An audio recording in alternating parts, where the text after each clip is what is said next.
So this is part 2 to the recordings for chapter 14, electrode potentials. So in this part, we're going to discuss the Nernst equation, which is kind of the big equation that is used for electrochemistry calculations.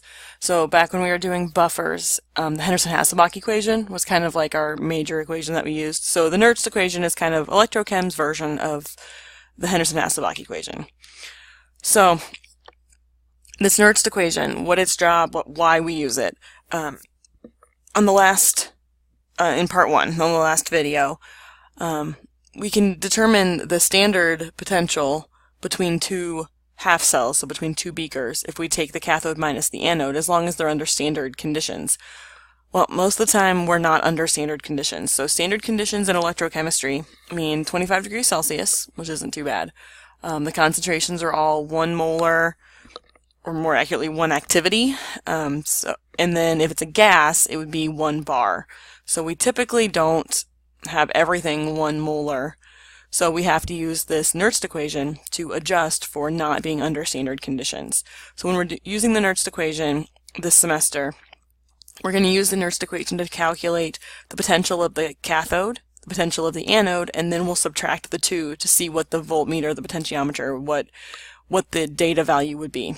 So here's the Nernst equation. Above it, where it's got the A's and N's and E's and B's, that's just representing a generic half reaction. So any reaction written as being reduced, and then the Nernst equation is below that. So the E with nothing around it, that's the potential corrected for being under non-standard conditions. The E degree sign with the red, the RED under that, that's signifying the standard cell potential for that half reaction that you would look up from Appendix C or would be given to you in the problem. That's if it were under standard conditions, what its potential would be.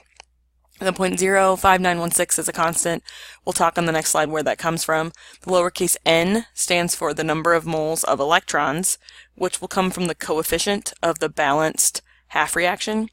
Then log, base 10 log, log, and then the B over A, that's just Q, the reaction quotient, the products over the reactants. So like the equilibrium constant, only it can be at any situation, not just equilibrium. So this equation only works at 25 degrees Celsius the way it's on this slide.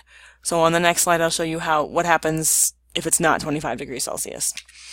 So these are just some different versions of the Nernst equation. The top one, it looks similar. R is a constant, T stands for temperature in Kelvin, lowercase n still stands for the number of moles of electrons, and F is the Faraday constant, which is listed on the slide. And the top equation has natural log ln instead of base 10 log.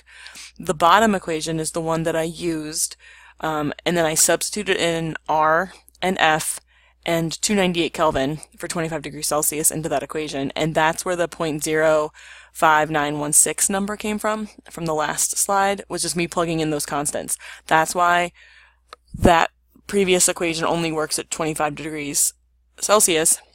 If the temperature is something different, you have to plug the temperature into this equation. Okay.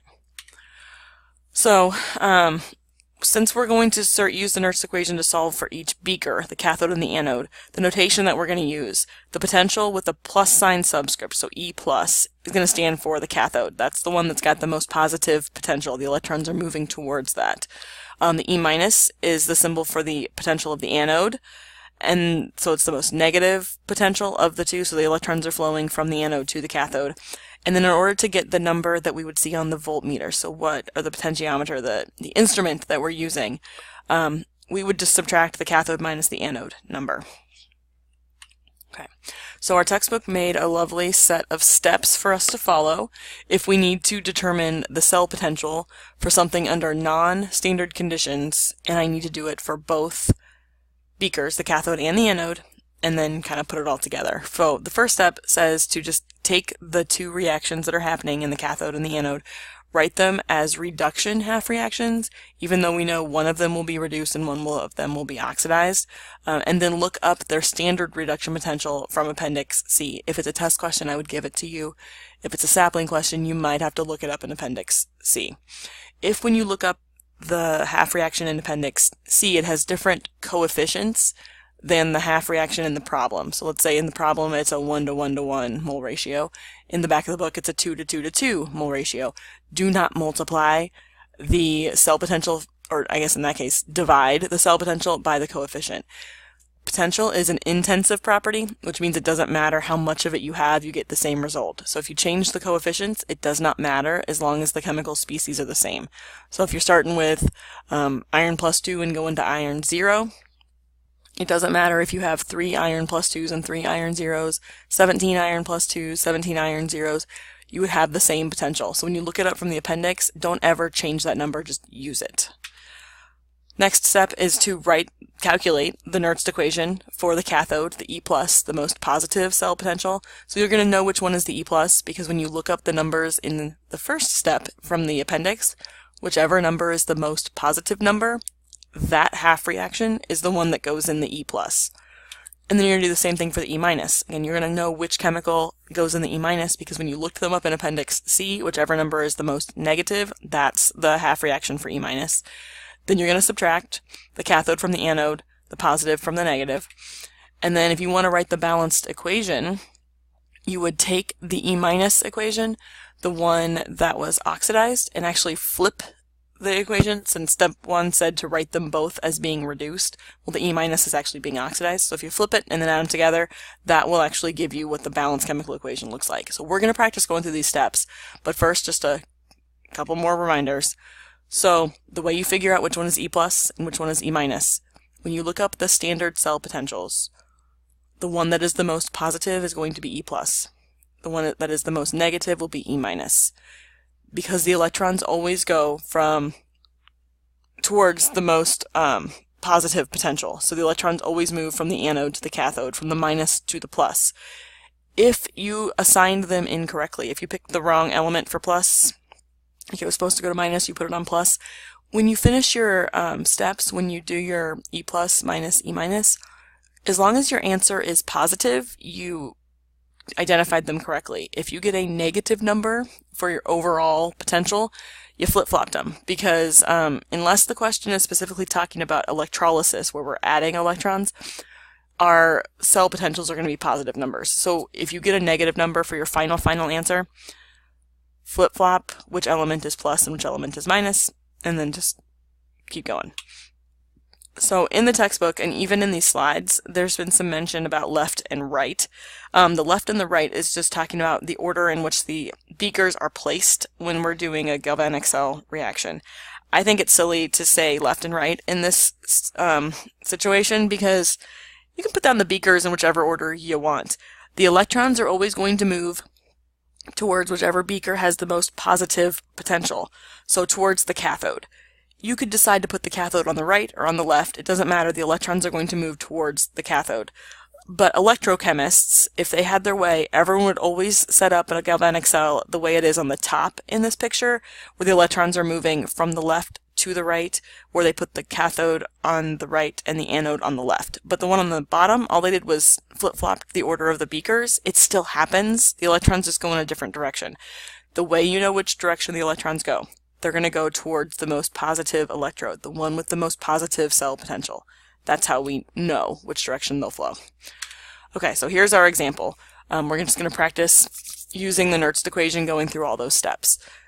So in this reaction, we've got cadmium in one beaker, so cadmium solid, cadmium ion.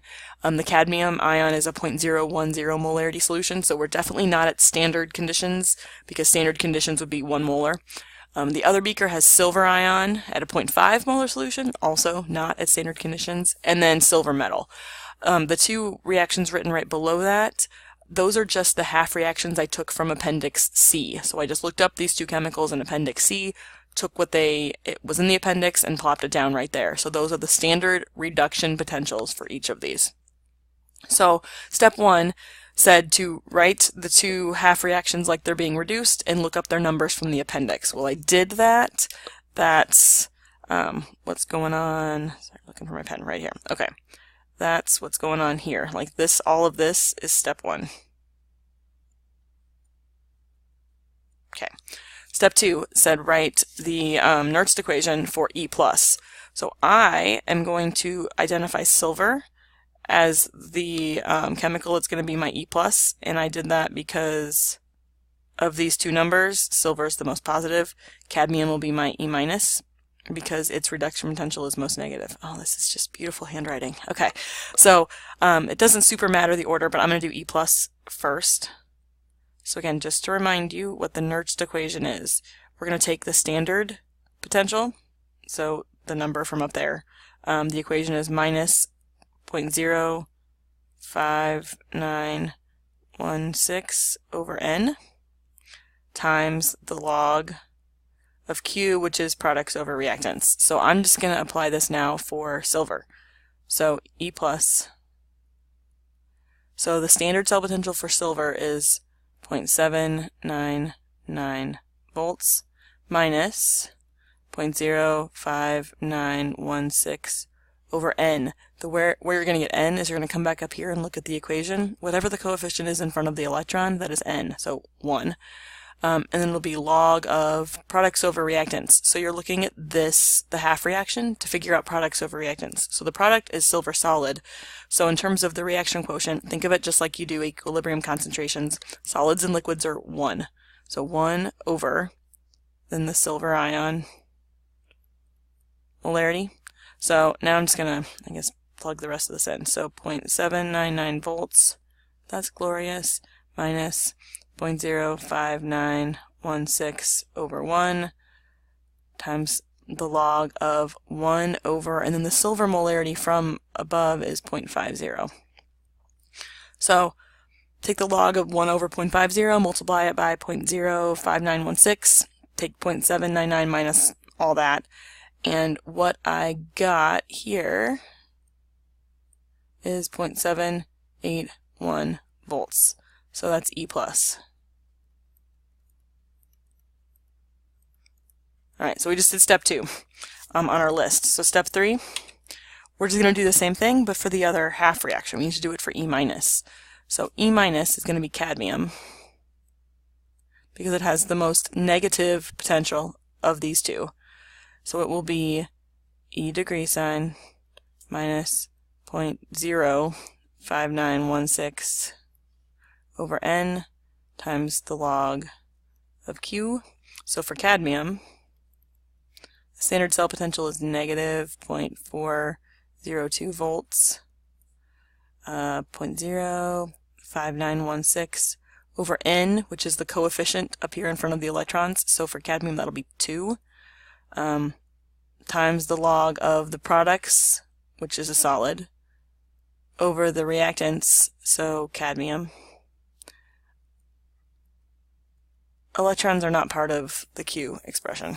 So what I need to do now is plug in the molarity into that Q. So for negative 402 volts minus 0.05916 over 2 times the log of 1 over 0.010.